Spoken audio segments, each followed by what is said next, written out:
In this video, I just use the sleeve that I already have.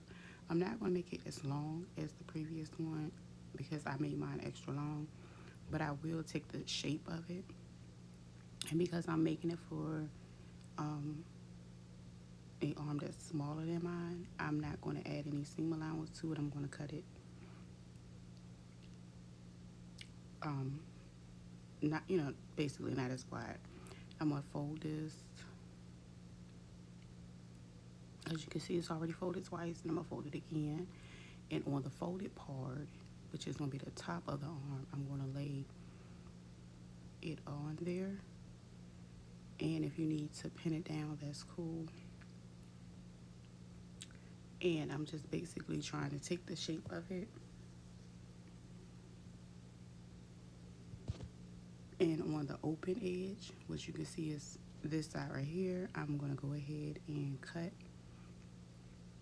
along the other sleeve, which is providing a pattern or guide for me. And I'm going to cut that.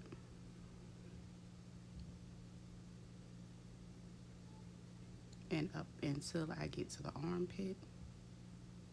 That's where I'm going to stop my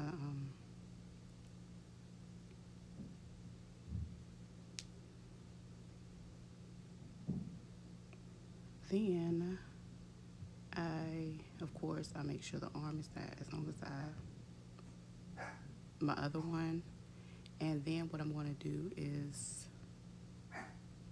cut this part.